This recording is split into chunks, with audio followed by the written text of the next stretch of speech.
G'day ladies and gents, Robbie Turner's my name. Welcome to another episode of Axons Unleashed. I'm actually running solo today. Those watching on whatever video channel you are watching me on, you'll notice that I've normally got a couple of others here in the room, but running solo in the office here. Got our little Never Stop learning board up the back there that Luke gave me.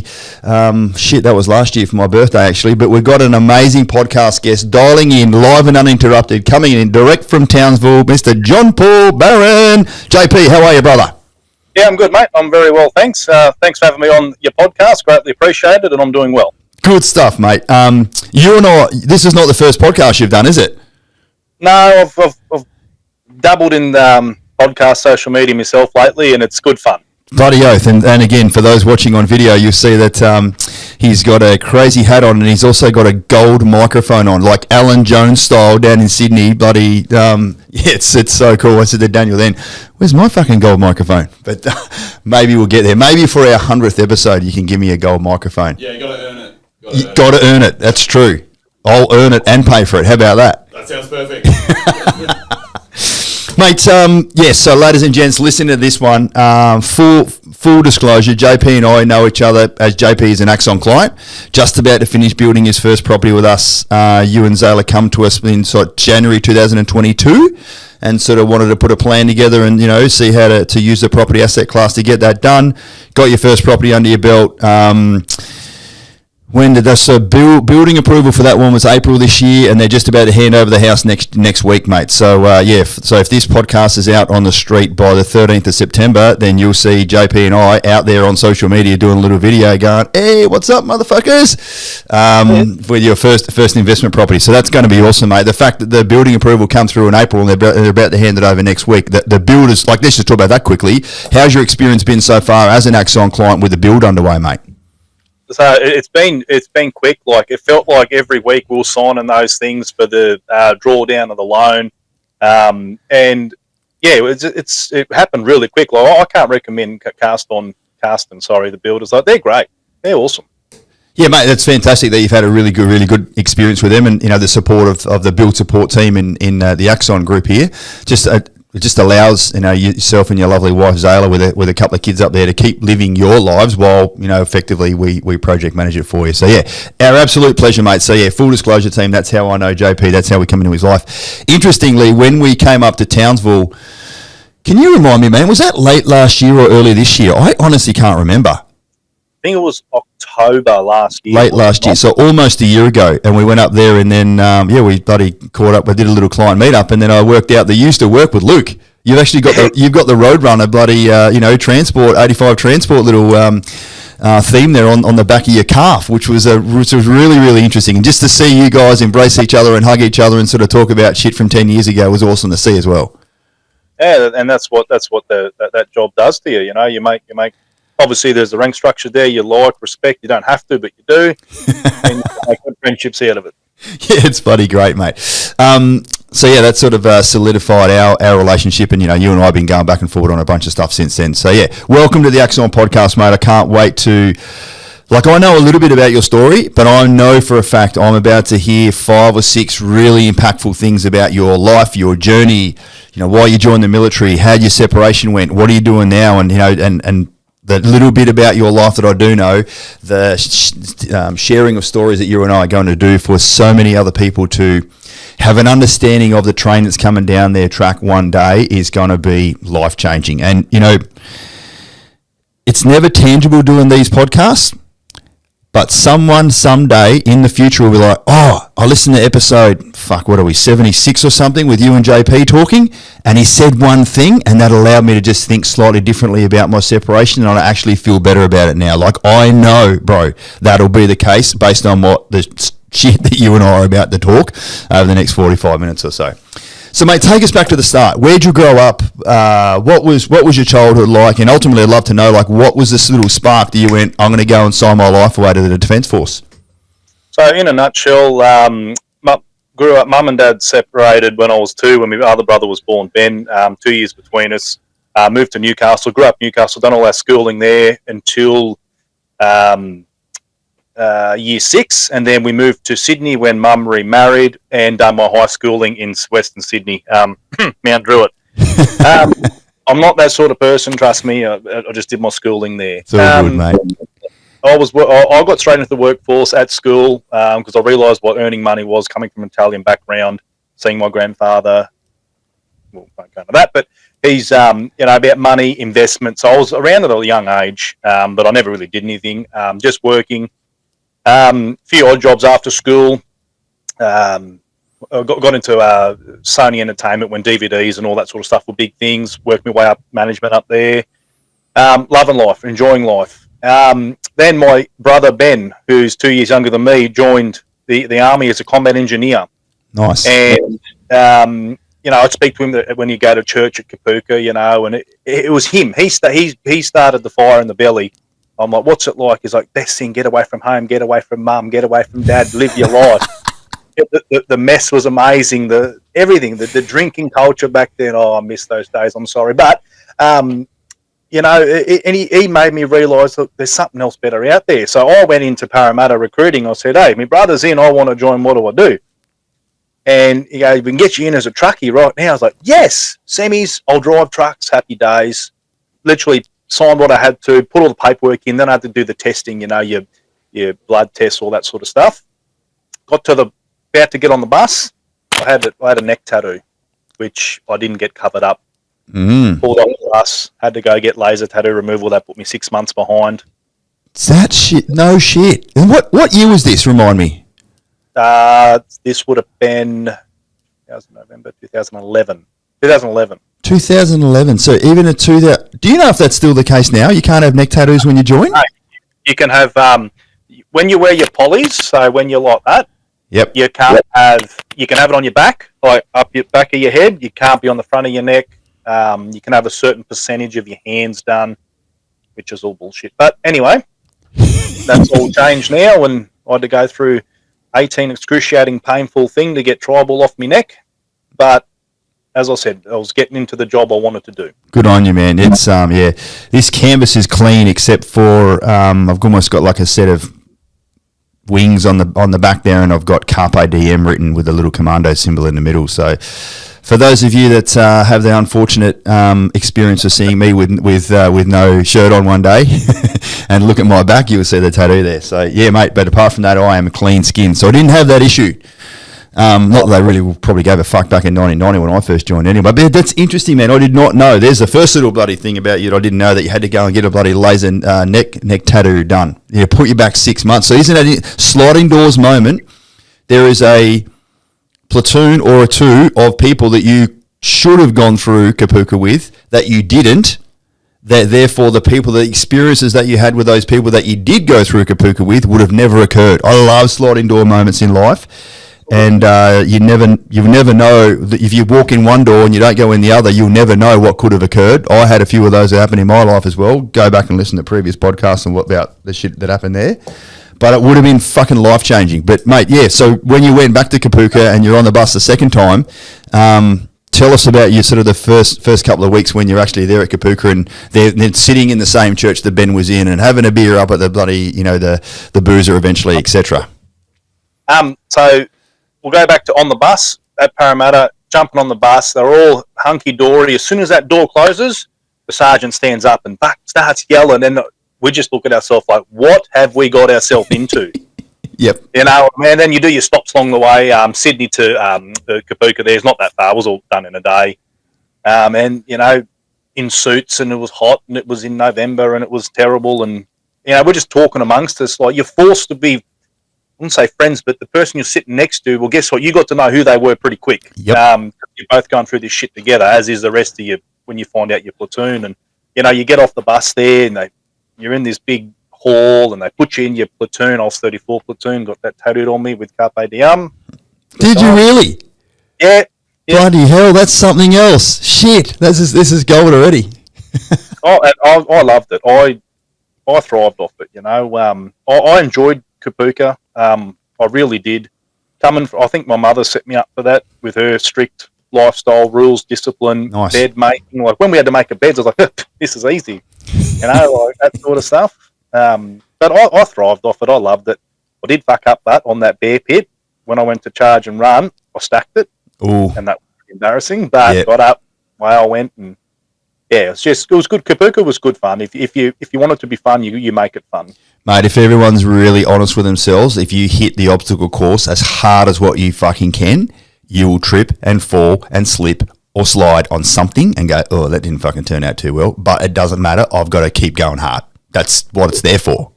Don't worry about it, mate. It's gold. Yeah. What was like when you were going through basic training? What event occurred when you're like, I'm actually in the army? I know I've got my uniform on. I know I've got my equipment. I know I'm surrounded by other dudes. But when did you feel the first time you're like, this is actually fucking happening to me? Yep. Easy answer. Bayonet assault course day. You wake up. The music's playing. It's real eerie. They let a smoke grenade off, and it was on. So there was no shaving that morning. No nothing. It was good. Get your shit on, run down, and we didn't know what was happening. And it was introduction to the bayonet assault course day, where they take you up and you do your what was it? Your parry, left parry, right parry. Yep, high port, in out, on guard.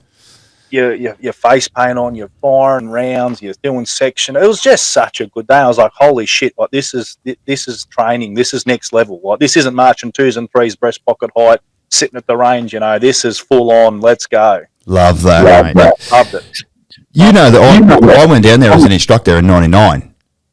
Wow. Yeah, so 1990 I went through, and then '99 went down there as a bombardier. Fuck, that was funny when they were fucking trying to work out the differences between corporals and bombardiers. You probably experienced that, remember that yourself. But yeah, so I've got a double-edged viewpoint of Kapuka. My early days as a 17-year-old, and then back there as a 26, 27-year-old, whatever it was. So, mate, yeah, I loved it. I used to, I too, so what you described there, I was able to do that, as a section commander down there. So good on you, man. I'm glad that's one of your favourite memories. Where did you first go? So, it's interesting, back in 2011, you already went to Kapuka knowing you're going to be a truckie.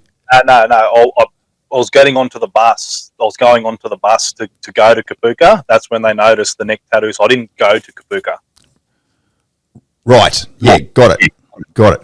But then when did you know that? What unit were you going to go to for as far as like being a truckie goes? That was not Kapuka. IETs. Yep. Initial training. Halfway through, we all got pulled in to the sergeant's office in a line, and it was posting preferences. Anyway, they said to us before we all went there, you go on Darwin, Townsville. That's the only things you're going. And I said when I went into my thing, I said, anywhere but home, as far away as possible. It's like, sweet, Darwin it is. Beautiful. Yes. Didn't get there, mate. Here's the thing. Me and my mate were the only ones that got Brisbane. Everyone else got Darwin and Townsville. I didn't even want Brisbane. And we were hated on. Like when we both said we want to get as far away from our family as possible. And we got as close as we could. And Bris Vegas, everyone calls it. Yep. Still called that now. So yeah, that's how we found out that, and yeah, that was my first posting at 2nd 14th Light Horse Regiment. Isn't it funny how that work pans out? There's so many stories that I've heard over the years where no one else wanted this posting. That was my first preference. That was my third preference, and I got my third preference, and everyone else that wanted that one went somewhere else. It's just fucking weird. I swear the careers advisors sometimes I just got some rocks in their hand, and they just throw the rocks over their shoulder, and wherever the fucking rocks land, that's what option they put forward. Like, that's how they must sort it out sometimes. I feel like that back in the day anyway. Absolutely. Or tell them where you don't want to go, but where you do want to go. Yeah, that's right. The old reverse psychology. What was it like when you marched into the unit as like a brand new Jube back in the day? Was there some hard-nosed corporals kicking around that fucking made you sort of, pull your socks up, or did you find it pretty chilled? I was petrified of corporals. The way they yelled and that at Kapuka, IETs, and got to my unit, like I was, you wouldn't do half the shit these bastards are doing now. It was, like, come on, we sign your shit out, get your packs, this, that, all your initial stuff you need. I went out field 3 days later for 3 months. So I got to the unit, no initiation, nothing. You're out field. Here's your MOG. Quick 8-ton course. I don't know how the fuck I did 8-ton course in 3 days. And I was driving MOG and 8-ton outfield for 3 months. And that's where I learnt the hard shit. Like, okay, I'm with Cav boys here. They work hard. I work when they need me, and then time's my own, Mm-hmm. And they'll work at night. So I had all day to do what you want. And that's when you learnt your trade. You learnt what trucking was. You learnt NVG driving. You learnt blackout driving, all that sort of good stuff. Mm. Yeah, mate, bloody memories of me back in the day. Because, of course, back in the day, from an artillery perspective, they'd have the Mack trucks with the bloody the bin in the back there. We'd just be sitting in the bloody bin in the back with the M98 that they're towing behind us, doing blackout driving. You don't have to like launch that truck either way, either side, and then fucking we're all cactus in the back there. But luckily, none of that never ever happened. But yeah, it would not fly from an OH&S perspective these days. I don't even think you can carry troops in the back of Unimogs these days. Certainly not on a long haul trip. We used to all sit in the back of the fucking truck and drive all the way to Singleton for years on end. Yeah, you need a pod now, which is designed, locks into the back of the 40M now, and it's got seat belts, all that crap. Yeah, seatbelt's optional back in the early mid-90s, mate. Jesus. Just going back to that first field exercise where I learnt in craft and trade. Yes, mate. 4 years. Missourians aren't real. I thought they fucking were. I was stupid. And the Raspberry Creek dance. The bastard said, bring a set of jeans and a collared shirt for the Raspberry Creek dance. And I was that dickhead that put it in me blue Echelon bag, Esh bag. Oh, fuck me. Oh. Mate, that old wives' tale has been going for years and years and years. So for those that don't know, Raspberry Creek is a little, what's called a feature in Shoalwater Bay training area, and the Raspberry Creek dance, mate. That's been going every Saturday night for 25 years. You know that, and no one's ever attended. Anyway, it's not true. Oh bloody hell, that's gold. How many years? What other postings did you do? Take me on a bit of a journey of your service life. So 3 years at 2nd 14th Light Horse Regiment. Third year there, TOC was like, would you like to do sub 1 or your heavy course? I said, sir, with all due respect, turn your sub 1 sideways. I want to stay trucking. And done my heavy course November, December, went straight on the leave, posted to 9 FSB as a HC driver. Had the best 3 years of my life. On the road, all the roadhouses around town, around Australia, just trucking and meeting people and civilian truck drivers. And when line haul was the thing. So you're talking like, was that out at 85 Transport? And that's out at Amberley by then? Yep. I remember they were all down at Holsworthy once upon a time.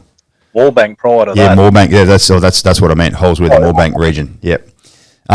Mate, yeah, how good? Like, I just get it. Like, just loved being behind a big bloody 18-wheeler, cruising down the road, doing 100, fucking giving all the other truckies a wave, stuck in the truck stops, just living your best life. Living my best life. And even when you're doing the field, like living at DSG. So we obviously did the trucking to get all the units to the training locations, whether it would be, Hamel in Townsville or TS in Shoalwater Bay. You'd have to go move everyone. And that was the best part. Then, we'd park trucks up DSG, jump in fuel trucks, and we'd do the green. When I say green side, we didn't do the hard stuff. It was just replens and that sort of stuff. And, gee, you make some friends with people. I'd stop and get cheeseburgers and cans of Cokes and this and that and just give it to the NZ boys, the Kiwi boys. And you'd get shit in return. I got uniforms of heaps of stuff. I had an American dude. He goes, Slouch had a swap you for me M4. I said, I'd go to jail if I did that. No. This is not America, mate. I know, but I could have swapped my slouch hat for an M4 and put in the truck. No one would have known. Fuck but me. I didn't. Yeah. I'm so glad you didn't do that, by the way. I'm so glad. There's a media incident bloody waiting to occur for sure. So it sounds like you loved your time in the military. How many years did you end up doing? 10 years. 10 I did years. one more posting after that at school as an instructor. As a full down at Pucker. Yes. Army School of Transport. Army School of Transport. What was that like down there then, being that corporal? I'll take it you did get promoted at some stage to go down there as an instructor? I was promoted at 9 FSB. Yeah, righto. My next posting said 1 div driver. I've had a house selected in Darwin, and this is going back to schema. Posting orders come out. Oh, you're going to Puckapunyal. Okay. All right. Went there, and this was the time. This is when Army was changing. What year are we talking about now? Just situate everyone there, because everyone who still has been serving, was serving. Going, all right, well, what was I doing at that time for that statement that you just made? 2019. Right. Yes. And this is when I don't know if this was rude or whatever, but it's when it sort of started getting soft. Mm-hmm. If that's your impression of it, bro, you don't have to qualify it being rude or anything. If that's how you felt the military was changing, And it's standards were dropping dramatically. Standards, yeah. And did you feel when you were then put in a training role and environment based on what you remember from your own IET back when it was hard, as everyone says that my IET was the hardest one ever. You're now back there as an instructor, and did you feel like the training directives and the standards that you had to put forward there had dropped a bit, and you probably felt like you were fighting with one arm tied behind your back? Absolutely, I'll be upfront and honest. We had to pass them unless they had an accident. Had to pass them unless they had an accident, regardless of their driving skills, regardless of their application, and regardless of their... Yeah, righto. Fuck, that's not even a near miss, an actual accident. Pretty much, yeah. Well, we had near misses galore. We had heaps of them, not myself personally, but in the troop, in the school, and they'd end up go out for extra training with DECA or Wyatt, they call them, which is a civilian staff, and they're a lot more lenient. A few of them were allowed to pass them off. Their pinks, we used to call them, the summative assessments. Mm-hmm. And we noticed the trend that the ones that failed with the Army instructors, the green, you look at their books, they'd pass with the civilian instructors. Yeah, isn't that interesting? And I, from my impression, the majority of time that civilian instructors were involved, a lot of them are ex-military anyway, but they wear a different uniform now and they've got a quota to meet and they've been contractually and commercially engaged by defence to get results, and they just fucking tick people off to get those results so they can renew the contract. Yep, and I was there when that contract got signed, renewed. There was a big cake, or had to position the trucks, this and that, and in my mind, I'm like, this is all bullshit. Like, it's all for money and that. Like, you ain't here to produce, obviously, quality. Yeah, I have. I'm quality over quantity. You know. Yeah, that's how I look at it. But yeah. Don't get me wrong, I had a good time down there. I made some good relationships with co-workers and whatnot, corporals now that I still speak with every day that had the same mindset. But people down there, a lot of people down there stab you in the back. You know, a lot of people go down there to get that posting that promotion or sort of thing. And you can see it. It's sad. It is what it is. Being in a training environment, like, are you one of the guys of a mindset that says that you only truly know a subject when you are required to teach someone else about it? Like, that's when you can truly master something, JP?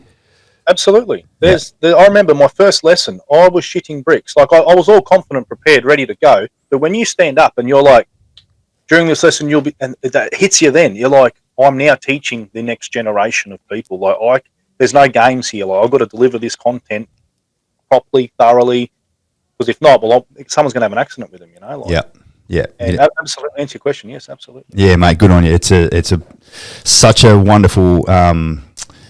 It's a bit of a burden, but it's a thrill at the same time. That because here's the thing: if you don't put the effort in training other people, then when those people get to the unit, and then when you finish your training stint, and then you're back in the unit, and they're a shit fight, guess what? That's on you.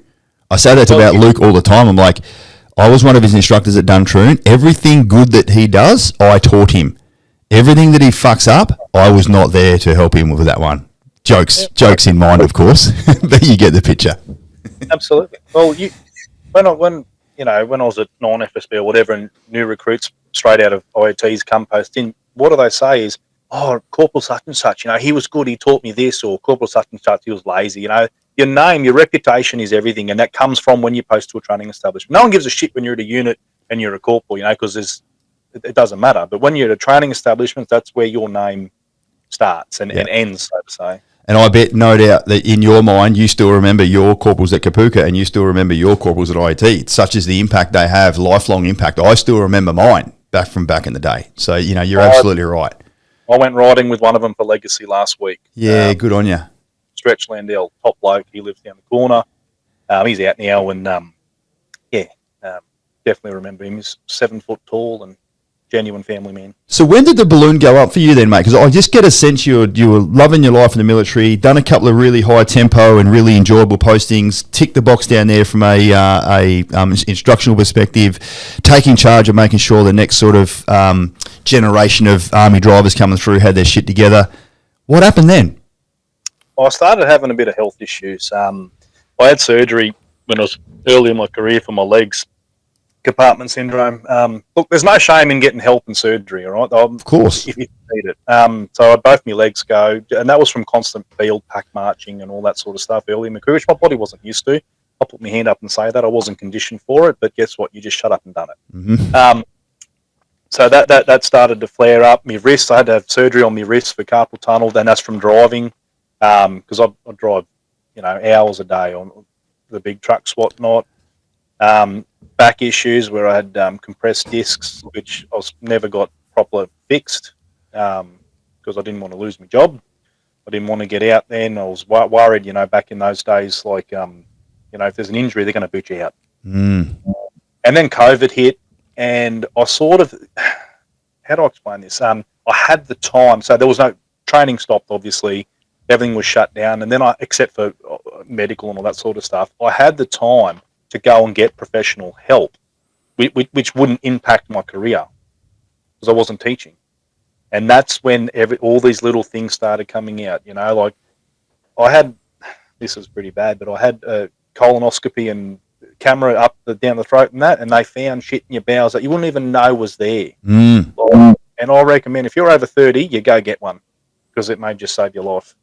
Wow, good stuff, mate. Well done. That's excellent advice, man. It's that was the start of everything. Okay, so we've got issues here, and it all started adding up. Went and seen an advocate, and put all the claims in of everything that was diagnosed, and that was the start of it. Like I didn't want to get out at all, not a chance in hell. And then then I started drinking, and I had a real bad drinking and smoking problem, and got 141 kilos. 141 kilo, and you're what, 6'2", 6'3" now? Anyway, you're not small.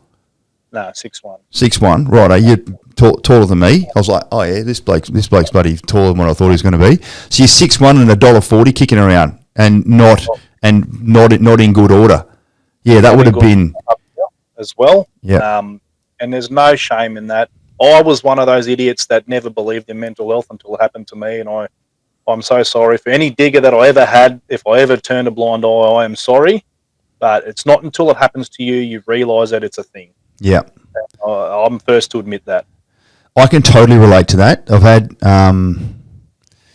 people in my life talk to me many years ago about anxiety, and I'm like, the fuck are you on about? What do you mean you can't control your thoughts? What do you mean it creeps up on you? What do you mean when it takes hold, you fucking it's paralysing?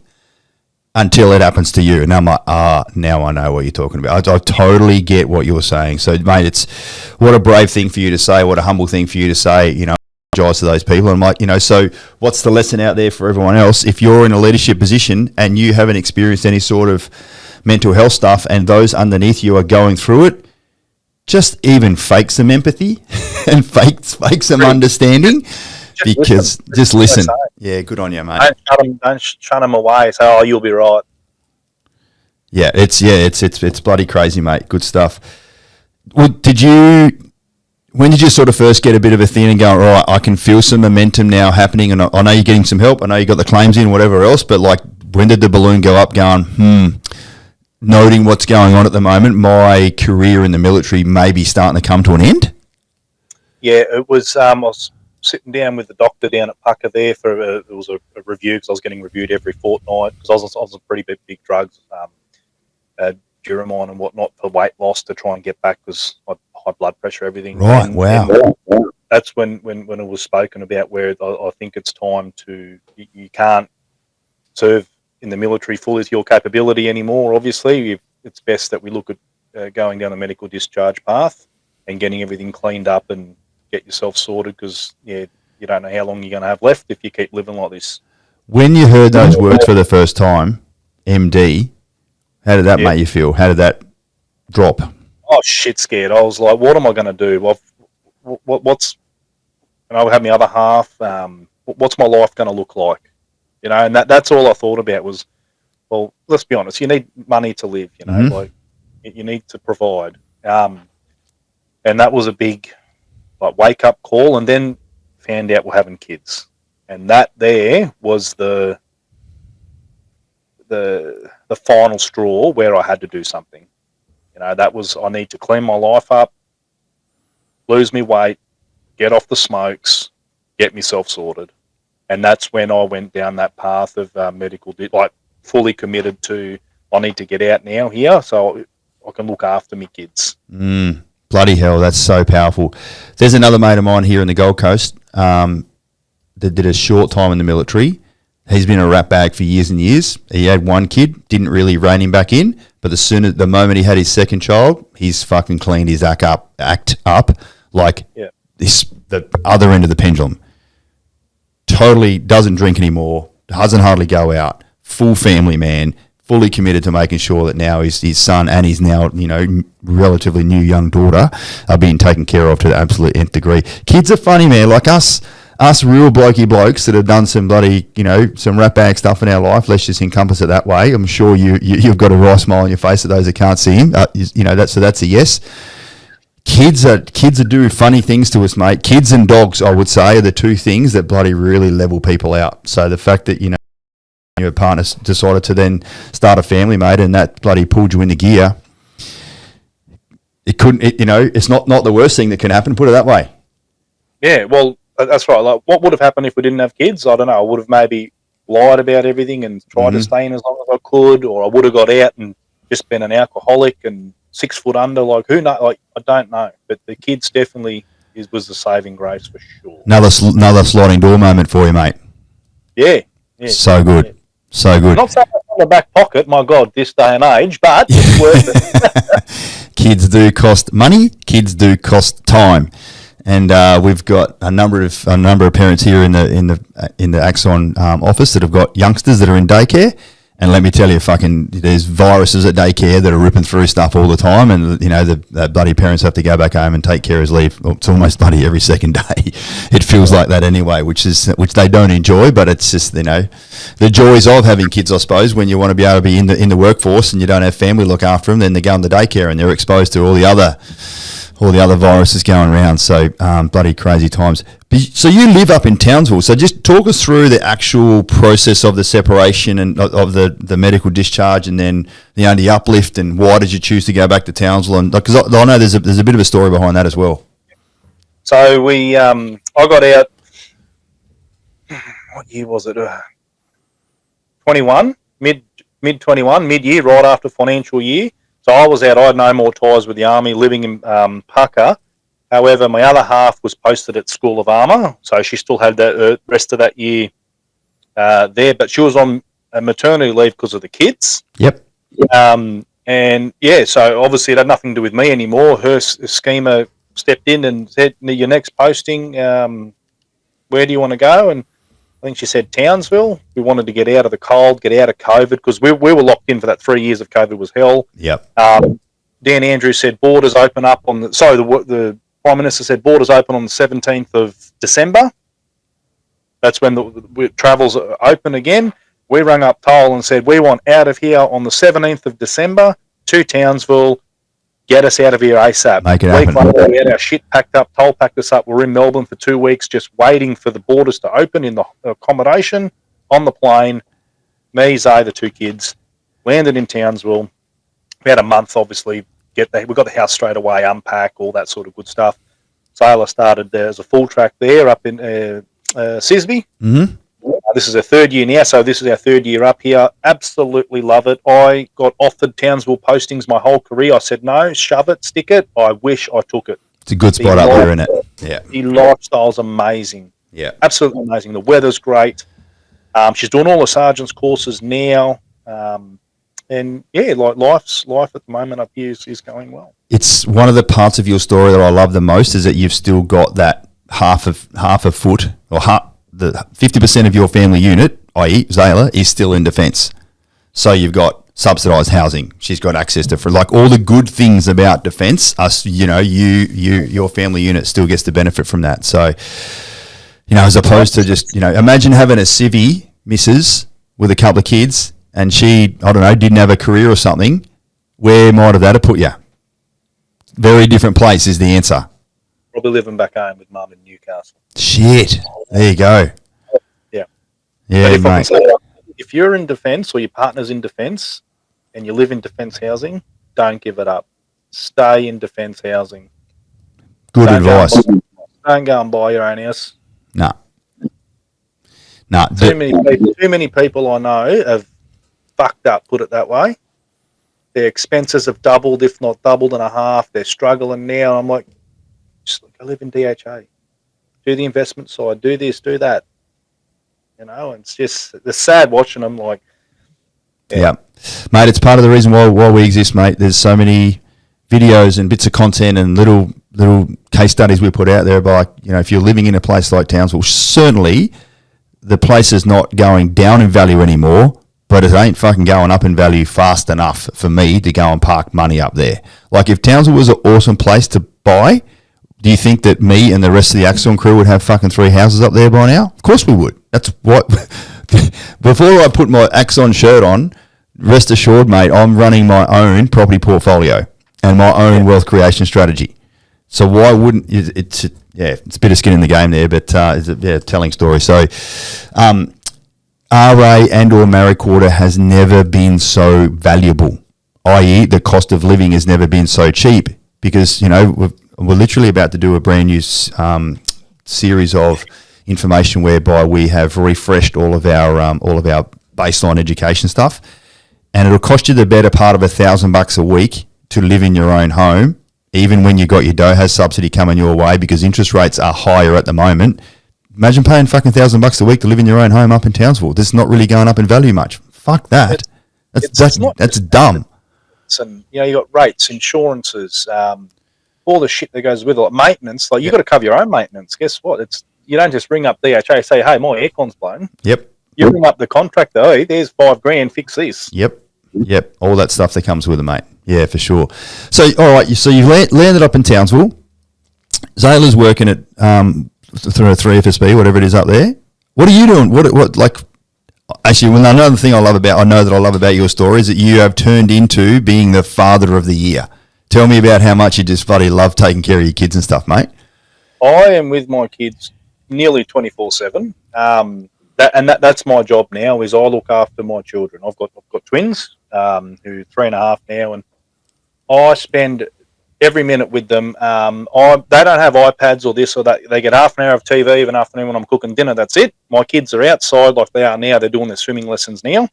Only reason I'm not with them because I'm doing this. But I'm all about getting kids out there, interacting with other kids, playing, socialising, and it keeps me sane too, because I get to speak with the adults or the parents and this and that. And, some are potatoes, some are decent, and there is good in the civilian world as well. That it's nice to take a break from talking about all the army stuff. I absolutely love it. And if you're a stay-at-home father and you're watching this, don't be embarrassed. Don't be ashamed. It is the best thing you can do, is because you won't get that time back with your kids. My kids go kindergarten next year, and like that time's gone like that. Enjoy it if you can. That might be a Y junction for you, because you'll be like, all right, kindergarten now. I've got 6.5 hours to myself. From 9 till 3, whatever it's going to be. Yep. What are you going to do with yourself? Have you had a bit of a think about that? I've got a guitar there. I found this Guitars for Vets, and they if you can contact them, fill in paperwork, obviously see if you're eligible. They send you a guitar, and you get to do lessons. Nice. And you can learn to play an instrument. And my plan is when they go, I'm learning the guitar now.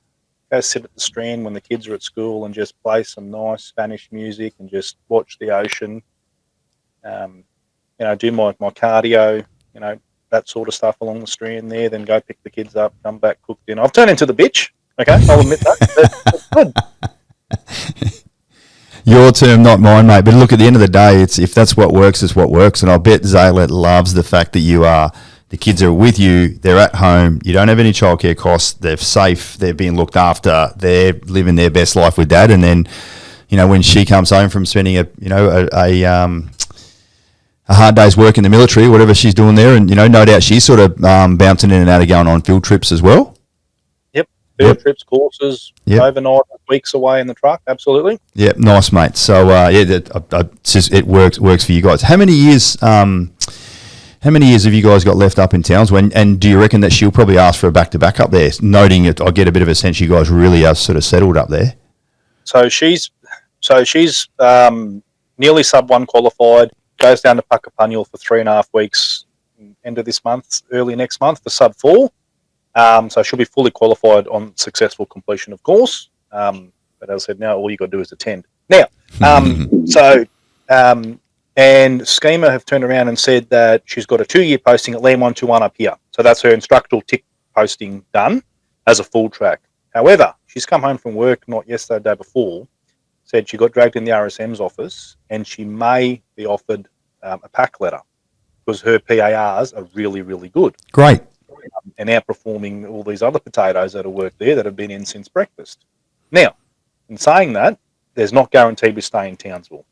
I want to stay in Townsville with the kids. We've had this discussion, so we may go unaccompanied depending where the position is, if she does get it, or we stay up here for another 2 years. Yeah, good on you, mate. And again, your willingness to do the whole unaccompanied thing to make sure that the family unit is, remains stable and, the kids can sort of make that transition in the kindergarten or whatever else is bloody gold. A lot of other people are like, oh, all right, we'll just pack up and fucking leave and go to wherever the old service need kicks in as opposed to having some personal need. Yeah, and that's the thing. Like you can do primary schools for children's move around. That's fine. Once they hit that year 7 mark, I'm a firm believer you need to be in a location to do your high school. That's where your quality years of setting you up for life's going to be. Yep. The transition from a child into an adult in that sort of high school environment is bloody fundamental. Yeah. What else you doing with yourself, mate? Have you you're doing a bit of a podcast there as well, aren't you? I've started the Paulie John channel. I do just funny random stuff. We talk about me and my mate. He was in the army for years. Was my sergeant down at Puck. He got out. He's a bit lost, sort of thing too. And we jump on. We do podcasts, talk about anything and everything. Footy. We do cash giveaways around Townsville and whatnot. I'm in a position where I'm can give back a little bit, sort of thing, and I'm not greedy. I like to have fun and help out people where I can, and just have a bit of fun with it. Awesome, Daniel. Can you make sure in the description we get that placed in there, please? I'd love to have a bunch of people. They can listen to me draw off about my stuff, and then they can jump on and listen to you guys do it as well. Tell us about what's going on with those fluffy toys behind you as well, because that's got its own story. Yeah, we've got. So when I first met my missus, she loved the arcades. Absolutely loved going to the arcades, and I didn't want to admit it, but I fucking loved it too. So our dates were going down. Especially in Melbourne before COVID hit, we'd go all the way into Melbourne, drive down. Start at the arcade, we win prizes, this and that, and she was really good at it. I don't know how, and just kept winning, and we just kept building it up. So we've got here, we've got in the kids' lounge room, we've got in our bedroom, we've got heaps of them. So we're talking like fluffy toys of all different colours and stuff like that. When you say the arcade, you go there, you do the shoot 'em games, you do the ball games, you got the clown bloody thing, like everything. Yeah, everything. Yeah, everything. How many fluffy toys you reckon you got then? Hundreds.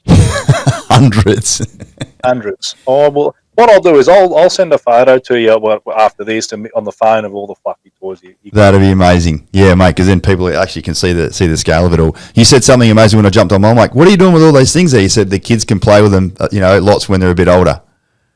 Yeah, well, look, I figured if we do end up posting out, because it's took me forever to get these bastards up here, so when it's time to move, I reckon we'll get them all down. They can play with them, and then once we move into a new house one day, free reign. They won't be on display; they'll be on the floor somewhere. Yeah, that's bloody excellent, mate. The kids are going to love the fact that you guys have harvested those over all the years, and then away you go. They've got instant toys. I love the fact that your kids are like not just sitting at home on the iPads. They're out there. They're playing. Like they're doing what we did, and those before us. Because just sitting in behind a bloody screen and just. The parents don't want to talk to the kids, so like, here's an iPad, shut up, you go sit over there. Like, it's crazy to see. I saw a post, mate, it said, you can't raise your kids the way you were raised because that world doesn't exist. That bullshit. It doesn't exist, but you don't raise the kids like they are now. Yeah. I'm old school. I'm Italian old school. I still smack my kids with an open hand on the bum when they're naughty. There you go. Yep. Well, and they're probably appreciative of it. Well, they will be down the track anyway. Yeah, absolutely. I've got caterpillars for eyebrows, mate. It's a ripper, isn't it? What's next for you, mate? Let me just sort of wave a bit of a magic wand and go, right, 3, 4, 5 years down the track, mate. What are you looking forward to really getting your teeth stuck into? Look, I'm enjoying this real estate journey, to be honest. I know it's a bit cliche, obviously, talking with you here, but obviously it's been 2 years since we first made contact, and I just love that when the email comes through and it's, build support or Robbie or this, fuck yeah, what do we got here, sort of thing. You know, nice. the coaching sessions. Like I just really enjoyed that phase of it. Now seeing the finished product, I'm like, well, I'm going to more than likely once we get tenants in and whatnot, contact Deb and say, right, this is our situation. What are we at now? Are we looking at doing a second build and go from there? And I do like this idea of real estate investing. That's what I want to focus on and get the kids into learning at a young. Well, here's the thing, mate. You took that property off the market and you got it for $575. I just had a quick look before. Here's the power of time working for you. We cannot find now another property, like for like property, that other people want to buy in that area for under 700, 720. So you're the better part of a couple of $100,000 up. So we have all bought and identified the right property for you, you know, fabulously, which is really, really not just going to lay a foundation for what you want to do going forward with the financial element of your life, but it's going to springboard you into future investments down the track, mate. So, you know, I loved you and I didn't know each other in the military, but I loved my time, and I was a lean green fighting machine. Like I thought this is what I was put here to do. But now we're having conversations with people like you who have now used services with us, and obviously, you know, we've worked together as a team to make this project occur, and you're the better part of 100, 150, 200 grand up based on paying us a few grand to make that happen. Like, do you know how good that makes me feel, bro? Like, I can't even fucking put it into words. Like, this is actually what I was here to do. The fact that we've built over 500 properties with our clients now, and every single one of them without fail have got a really good outcome. It's better than driving some fucking spreadsheet in Army headquarters for some bullshit project in fucking 2040. Put it that way. Like all my other peers are doing that are still in at like 06s and above. Yeah. And a shout out to a bloke who I used to work with at the school. He couldn't afford a coffee. Doing it tough, and he's done his second build with you guys. Fantastic. And he was the one that opened my eyes to Axon before we moved up here. And I haven't messaged him in a while, but I've got to message him and say. We'll just let him know we've just done this podcast and go, hey, look out for me I'll be on the Axon bloody podcast shortly. So yeah, mate, that's excellent. I mean, everyone has that little sliding doors moment, or that little conversation, or you just have a little bit of inspo that comes from someone like, oh, how are you doing so well? Who are you working with to make that happen? It's very, very prevalent. Like I would say 60 to 70% of the connection calls we have come through, we ask everyone, like, how did you find out about us? 60 or 70% of the time, someone's like, oh, I know someone else who's used your services and they said I should get in touch with you. Like, again, mate, just the fact that people want to be able to tell their friends about it, or people like you want to do it again when the numbers say you're able to, is such a phenomenal feeling, mate. And, you know, here's the thing. I'm not on all those calls. Like, I've not built this house with you. The build support team have done it. But guess what? I've recruited them. I've trained them. They've got the right culture. They deserve to wear the Axon shirt, and they're now living their best life. So, no, it's a crazy world that we bloody live in, mate. And I'm so happy that we got to meet. I'm so happy that, you know, you're happy with, you know, what we're providing you. It's an absolute treat to see you and Zayla and the kids' lives evolve, and, you know, the stuff behind you and what you're doing with your own podcast, and you're learning guitar, and like there's so many awesome things about your story, and so many things that you just shared with us then going, you didn't say this, but you're a fat, overweight POS back in the day that needed to get your shit in order, and you've absolutely turned it around, and have a look at you now, buddy, flying along. Like, it's so cool, mate. Good on you. Yeah, and one thing I learned this whole journey is time. Time is your friend. Like, obviously, we're a few years in between with the delays with the building side, not you guys. All that's done is added value. So when people are saying, oh, it's taken forever, who gives a shit?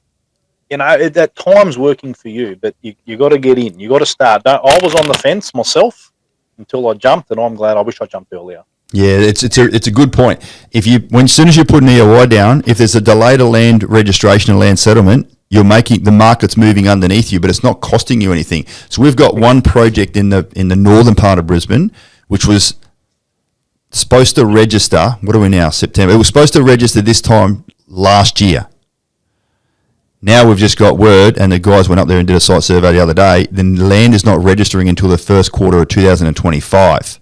So it's going to be 18 months after the people put EOIs down will they even start the finance process and then building approvals and go through the build with what you've just done. And whilst for some of them, it's a little bit frustrating because they're like, oh, you know, we want to start a family or want to change jobs or like they want to do some, you know, catatonic shift within their life, which may or may not compromise their finance circumstances. I'm like, just hold on a bit longer, man. Just keep yourself wrapped in cotton wool because you're $100,000 up and you haven't even started building yet.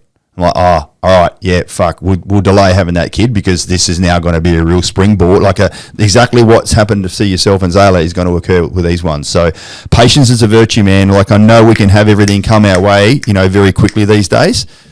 You fucking jump online and buy a Tesla in 5 minutes. Like that's how easy stuff is to use that example. But absolutely being patient and understanding that time is your best friend in these instances is vital. It just comes down to the way your mindset is. How are your axons performing inside your head?